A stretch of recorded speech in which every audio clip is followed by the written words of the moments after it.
আমরা আল্লাহ রসুলকে চাই, আল্লাহ রসুলকে মানতে চাই, আউলিয়ায়ে কেরামের পদাঙ্ক অনুসরণ করি।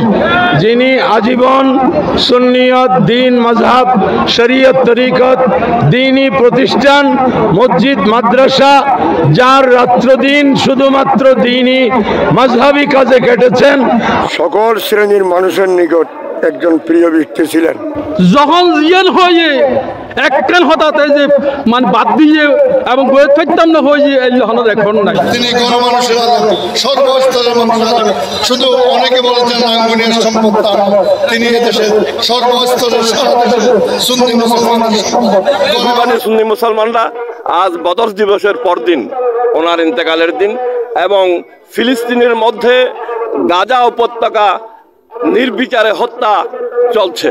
এমন এই মুহূর্তে মুসলিম জাতি নিস্তব্ধ থাকতে পারে না। এমন ক্ষতি হয়েছে তার ইন্তেকালে যে ক্ষতি পূরণীয় নয়। তিনি সর্বক্ষেত্রে আহলে সুন্নাত ওয়াল জামাতের উনি যা খেদমত করেছেন আল্লাহ এবং আল্লাহ রসুলের রেজামন্দের জন্য করেছেন। দুনিয়ার কোনো লোভ, মায়া, স্বার্থ ওনার অন্তরে কখনো স্থান পাননি। আপনারা বাংলাদেশে যারা আছেন, যে কোনো বাংলাদেশের আলেম ওলামা, পীর মাশায়েখ, ওনার সাথে কথা বললে মনে শান্তি পেত। সকলের প্রতি অনুরোধ, সবাই ঐক্যবদ্ধ হয়ে সুন্নিয়তের ময়দানে খেদমত করবেন। এখানে সাদা দল, কালা দল, এগুলি রাজনৈতিক দলের বক্তব্য। এগুলি যারা দুনিয়ার জন্য রাজনীতি করে তাদের বক্তব্য। আমাদের ব্যাপার হলো আমরা আল্লাহ রসুলকে চাই, আল্লাহ রসুলকে মানতে চাই, আউলিয়ায়ে কেরামের পদাঙ্ক অনুসরণ করি। সুতরাং আউলিয়ায়ে কেরাম যেই পথে ছিলেন সেই পথে আমাদেরকে থাকতে হবে। সুতরাং এসব ব্যাপারে মুনাফিকদের সাথে কোনো সম্পর্ক নাই। সাহাবায়ে কেরামের শানে যারা বেয়াদবি করে তাদের সাথে সুন্নি মুসলমানের কোনো সম্পর্ক নাই। ওলি গৌস কুতুব আব্দালের শানে যারা বেয়াদবি করে তাদের সাথে সুন্নি মুসলমানের কোনো সম্পর্ক নাই। গুস্তাখানে রসুল, গুস্তাখানে আউলিয়ায়ে কেরাম থেকে সাবধান থাকবেন। সমস্ত সুন্নি জগৎ এক থাকবেন। আল্লামা হাফেজ রুহুল আমিন রহমতুল্লাহ আলাইহির লাশ মুবারককে সামনে নিয়ে সবাই আমাদেরকে শপথ করতে হবে। সবাই সুন্নি মুসলমানের প্রতি আমি ধন্যবাদ জানাই, মুবারকবাদ জানাই।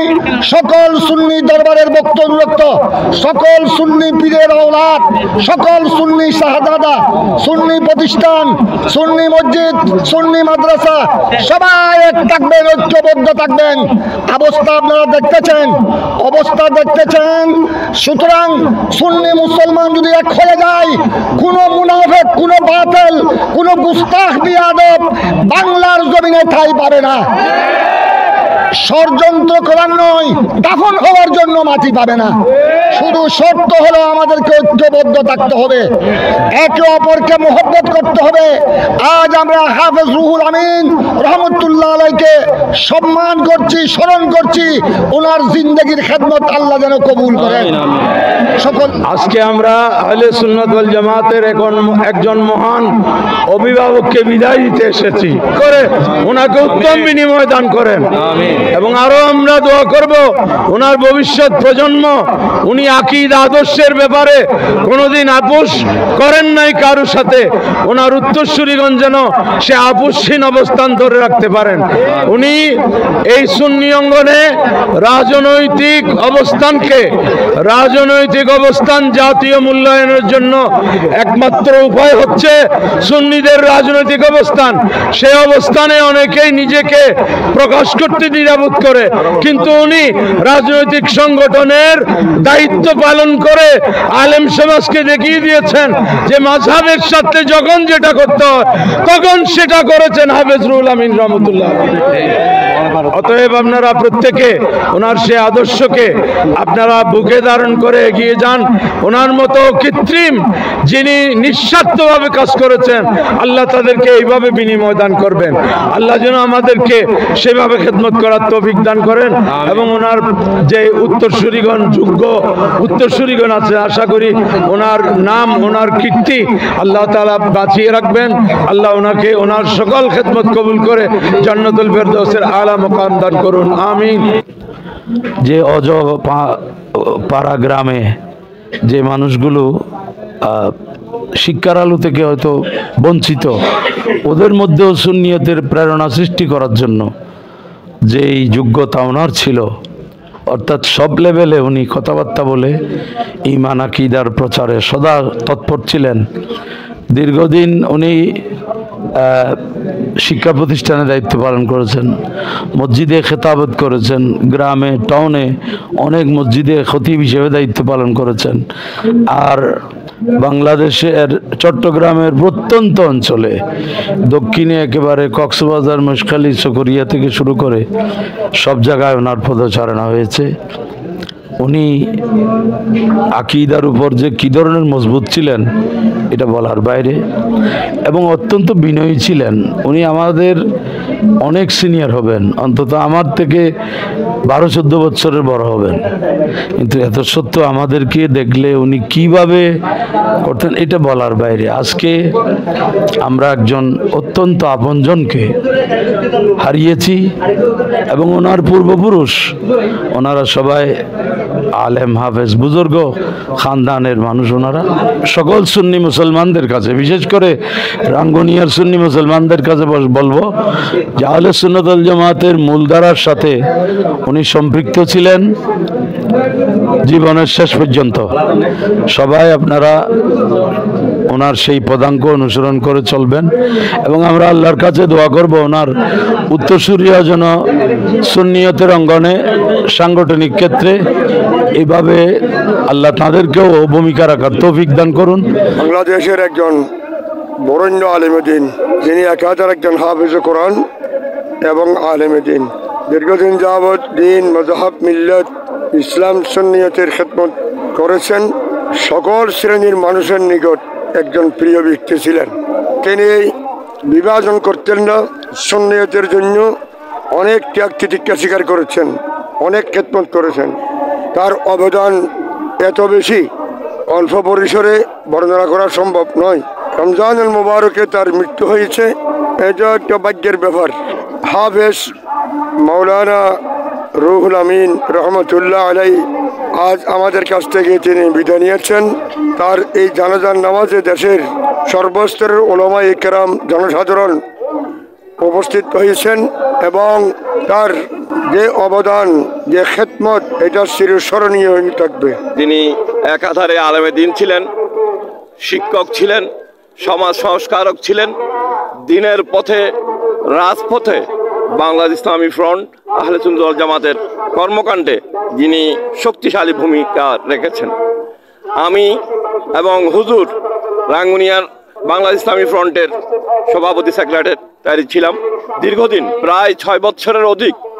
আমরা উনি যখন কর্ণফুলী জুটমিল জামে মসজিদের খতিব ছিলেন, তার মসজিদে আমাদের সাধারণ সভাগুলো অনুষ্ঠিত হতো, এবং প্রত্যেক সাধারণ সভার অধিকাংশ চা, নাস্তা, খাওয়ার দাওয়ার ব্যবস্থা সবসময় তিনি করতেন। এবং রাঙ্গুনিয়ার রন্ধ্রে রন্ধ্রে উনি সভাপতি হওয়া সত্ত্বেও সকল সদস্যের কাছে সাধারণ সভার চিঠি ঘরে গিয়ে দিয়ে আসতেন। এমন বীর মুজাহিদ আমাদের মাঝে বিরল। ওনার মতো যদি আমাদের আলেমে দিনগণ আজ যদি রাজনীতির ময়দানে, সমাজনীতির ময়দানে অবদান রাখতেন, তাহলে আমাদের চলার পথ আরো উজ্জ্বল হতো। সুফিবাদী সুন্নি মুসলমানরা আজ বদর দিবসের পরদিন, ওনার ইন্তেকালের দিন, এবং ফিলিস্তিনের মধ্যে গাজা উপত্যকা নির্বিচারে হত্যা চলছে, এমন এই মুহূর্তে মুসলিম জাতি নিস্তব্ধ থাকতে পারে না। জাতীয় সংঘের কাছে আহ্বান, গাজায় কি মানবাধিকার লঙ্ঘিত হচ্ছে না? জাতীয় সংঘ মহাসচিব নিশ্চুপ কেন? আমরা রাঙ্গুনিয়ার সর্বস্তরের জনসাধারণের কাছে, যিনি মাঠে ময়দানে সমগ্র সুন্নি প্রতিষ্ঠানগুলোতে, ওনার বংশের আত্মীয় আরেকজন ছিল হযরত মাওলানা মকবুল আহমদ নঈমী রহমতুল্লাহ আলাইহি, যিনি মাদ্রাসার বার্ষিক সভার সমস্ত চাঁদাগুলো তিনি সংগ্রহ করতেন, এবং তারপরে এই অঞ্চলের সমস্ত মাদ্রাসাগুলোতে হাফেজ রুহুল আমিন সাহেব দ্বীনি শিক্ষা বিস্তারে অবদান, চাঁদা সংগ্রহ, উনি এই করতেন। আজ উনি আমাদের কাছ থেকে চলে গিয়েছেন। উনি ওনার ছেলে সন্তানদেরকে আলেমে দ্বীন করেছেন, হাফেজ করেছেন। আমরা আশা করব তার বংশধরগণ আল্লামা হাফেজ রুহুল আমিন রহমতুল্লাহ আলাইহি যেভাবে রাজনীতির ময়দানে সুন্নিয়তের ময়দানে অবদান রাখছেন, তার বংশ পরম্পরায় তার আত্মীয় স্বজন আর উলামায়ে দ্বীন যারা আছেন রাঙ্গুনিয়াবাসী, রাঙ্গুনিয়ার রন্ধ্রে রন্ধ্রে সুন্নিয়তকে পৌঁছার জন্য হাফেজ রুহুল আমিন রহমতুল্লাহ আলাইহির মতো অবদান রাখবেন। ধন্যবাদ সবাইকে। আসসালামু আলাইকুম রহমতুল্লাহ বারাকাতুহু। আল্লামা রুহুল আমিন রহমতুল্লাহ আলাইহির ইন্তেকালে আহলে সুন্নাত ওয়াল জামাত একজন বিশাল বড় অভিভাবক হারিয়েছেন। এমন ক্ষতি হয়েছে তার ইন্তেকালে যে ক্ষতি পূরণীয় নয়। তিনি সর্বক্ষেত্রে আহলে সুন্নাত ওয়াল জামাতের একেবারে রাজনৈতিকভাবে প্রতিষ্ঠিত করার লক্ষ্যে তিনি মাঠে ময়দানে বিশাল খেদমত আঞ্জাম দিয়েছেন। উনি পারিবারিকভাবে বুজুর্গ পরিবারের সন্তান। ওনার দাদা বরহাবেজ সাহেব নামে পরিচিত ছিলেন হাফেজ মুজিবুর রহমান রহমতুল্লাহ আলাই। ওনার চাচারাও হাফেজে কোরআন ছিলেন।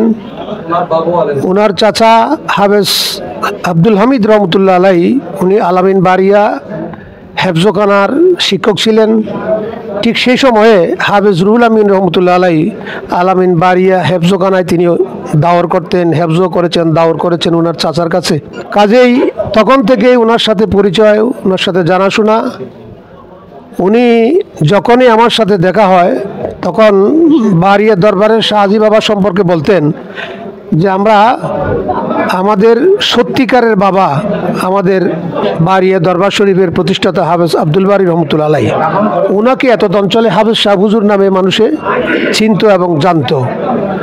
কাজেই সব কিছুর ব্যাপারে, খাওয়া দাওয়া পোশাক আছাক সব কিছুর ব্যাপারে সন্তানের মতো ওনাকে আদর করেছেন। উনি যেটা আমাকে বলতেন আজকে আমরা অত্যন্ত বেদনা ভারাক্রান্ত হৃদয়ে বলতে হচ্ছে, সত্যিকার একজন আলেমে দ্বীন, ওয়ারাসাতুল আম্বিয়া, নায়েবে রসুল, মুজাহিদে মিল্লাত হযরতুল হাজ আল্লামা হাফেজ কারি রুহুল আমিন সাহেব রহমতুল্লাহ আলাইহিকে আমরা হারিয়ে আহলে সুন্নাত ওয়াল জামাত একজন অভিভাবক হারা হয়ে গেছি। এইরকমই একটা অবস্থা। ওনার বিশাল খেদমাত, উনি যা খেদমত করেছেন আল্লাহ এবং আল্লাহ রসুলের রেজামন্দের জন্য করেছেন। দুনিয়ার কোনো লোভ মায়া স্বার্থ ওনার অন্তরে কখনো স্থান পাননি। উনি সম্পর্কে আমার বেহাই হন। উনি আল্লামা খায়রুল বশর হক্কানি রহমতুল্লাহের বেহাই, সেই সুবাদে আমারও বেহাই। আজকে ওনাকে হারিয়ে কেবল আত্মীয়তার বন্ধনে নয়, আহলে সুন্নাত ওয়াল জামাত এবং দ্বীনি মিল্লাত মাযহাবের বন্ধনে আমরা সত্যিই একজন প্রকৃতপক্ষে আলেমে দ্বীনকে হারিয়ে এমন ক্ষতির সম্মুখীন হয়েছে যা কখনো পূরণ হওয়ার নয়। আজ 18 রমজান 2025 আমাদের বাংলাদেশের একজন খ্যাতিমান আলেমে দ্বীন, আহলে সুন্নাত ওয়াল জামাতের বলিষ্ঠ কণ্ঠস্বর এবং অভিভাবক আল্লামা হাফেজ রুহুল আমিন মাদ্দাজিলুল আলীকে হারিয়ে আজকে গোটা সুন্নি জগৎ শোকাহত। আমি যতটুকু জানি, যেহেতু তার পরিবার, আমি একাধারে তার সাথে 17 বছর ছিলাম। এই ফ্যামিলিতে আমার মোটামুটি যৌবন অধিকাংশ সময় এখানে অতিবাহিত হয়েছে। ওনার জন্ম হলো 1947 সালে। উনি প্রথমে প্রাইমারিতে লেখাপড়া করেছেন, এরপর উনি জামিয়া আহমদিয়া সুন্নি আলিয়া হতে হেফজ করেছেন। উনি হেফজ থাকা অবস্থায় আল্লামা সৈয়দ মোহাম্মদ তৈয়ব শাহ রহমতুল্লাহ হাতে বায়াত গ্রহণ করেছিলেন। এরপরে উনি জামিয়া আহমদিয়া সুফুমরা জামিউল উলুম লেখাপড়া করেছেন। এরপরে উনি কদলপুর হামিদিয়া পড়েছেন। কদলপুর হামিদিয়া শেষে উনি জামিয়া আহমদিয়া সুন্নি আলিয়া থেকে ফাজিল এবং দারুল উলুম আলিয়া থেকে কামিল। 1976 সালে উনি কামিল হাদিস সম্পন্ন করেছেন। এরপরে ওনার শিক্ষকতা জীবন প্রথম ফুমরা জামিউল উলুম ফাজিল মাদ্রাসা থেকে শুরু। যেহেতু ওই মাদ্রাসার প্রতিষ্ঠাতা ওনার দাদাজান মরহুম মকফুর আল্লামা হাফেজ মুজিবুর রহমান নকশবন্দি রহমতুল্লাহ আলাইহি, উনি ওই মাদ্রাসার প্রতিষ্ঠাতা বিদায় উনি প্রাথমিকভাবে ওই মাদ্রাসায় উনি দরজ দিতেন, হেড মুদারিস হিসেবে ছিলেন। পরবর্তী সরকারি চাকরি হওয়ার কারণে কর্ণফুলী জুট মিল উনি প্রায় বাকি ওনার হায়াতের 60 বছর পর্যন্ত উনি সেখানে খেতাবত হতি হিসেবে দায়িত্ব ছিলেন। আমি যতটুকু জানি আল্লামা হাফেজ রুহুল আমিন রহমতুল্লাহ আলাইহি উনি একজন আলেমে বা আমল ছিলেন। উনি কোরআন সুন্নাহ অনুযায়ী আমল করতেন। উনি আলিম হিসাবে একজন অত্যন্ত দানবীর ছিলেন এবং উনি আলিম হিসাবে যা আত্মীয়ের হক আদায় করার মধ্যে আমি তার মতো অত্যন্ত ভালো মানুষ আমি কম দেখেছি। মানুষের সাথে সুন্দর আচরণ, সুন্দর ব্যবহার, এটা তার একটা নিত্য নৈমিত্য অভ্যেস ছিল। মানুষের সাথে হাসি কথা বলা, হাসি মুখে কথা বলা, এটা তার একটু অভ্যেস ছিল। আপনারা বাংলাদেশে যারা আছেন, যে কোনো বাংলাদেশের আলেম ওলামা পীর মাশায়েখ, ওনার সাথে কথা বললে মনে শান্তি পেত। আজকে সব কিছু পাওয়া যাবে আমি মনে করি, কিন্তু হাফেজ রুহুল আমিন সাহেব আরেকটা পাওয়া যাবে না, যার সান্নিধ্যে গেলেই মানুষ মনের একটা প্রশান্তি সেটা পাওয়া যেত। ইনি হলেন আমাদের মুরব্বী আল্লামা হাফেজ রুহুল আমিন সাহেব মাদ্দাজিল্লাহ আলী। সময় জিন্দাগির মধ্যে যখন জিয়ান হয়ে একখান হঠাৎ যে মানে বাদ দিয়ে এবং বইয়ে থাকতাম না হয়ে এই লহনের এখন নাই এর ইম্মা বিশ্বস্ত দিন মজহাবর আলম আলম উঠরে বিরল বর্তমান সময়ে আজ আর অভিভাবক হারাই ফেলবি। হাবুস সাবরে আর অভিভাবক আছিল আর সুন্নি জামাতর, শুধু সুন্নি জামাত নয়, আর যে প্রান্তীয় সংগঠন বাংলাদেশ ইসলামী ফ্রন্ট, বাংলাদেশ ইসলামের যুব সেনা, ছাত্র সেনার অভিভাবক আছিল আর হাবুস সাবুজুর। আজ আর অভিভাবক হারাই ফেল আর এই অভিভাবক আর একটা শিক্ষা দিয়ে আর আলম ওলামাল আজকে হাজারো আলমল বুঝলিও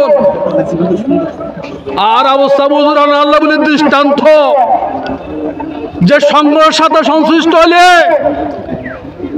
মানুষের তুন বিচ্ছিন্ন নয়, মানুষের তুন যে বিচ্ছিন্ন নয় তার অন্যতম প্রমাণ হল আর অবস্থা বুঝুর। আজি অবস্থা বুঝুল্লাহ পুরো চট্টগ্রামের মানুষ কান্নাগরের ইয়ার প্রমাণ দিচ্ছে আর অবস্থা বুঝুর কত জনপ্রিয় আছিল এবং দিন মজাবল্লাহ কত অবদান তার ইয়ানোর প্রমাণ বলতে আজকের এই উপস্থিতি, আজ তার শেষ বিদায়। আজকে অসংখ্য হাজার হাজার আলেম ওলামা সাধারণ জনগণ উপস্থিত হয়ে আল্লামা রুহুল আমিনের রহমতুল্লাহ জানায় আজকে প্রমাণ করেছেন তিনি গণমানুষের আলেম, সর্বস্তরের মানুষের আলেম। শুধু অনেকে বলেছেন রাঙ্গুনিয়ার সম্পদ তা নয়, তিনি এদেশের সর্বস্তরের সারা দেশের সুন্নি মুসলমানের সম্পদ, গণমানুষের সম্পদ। আসসালামু আলাইকুম।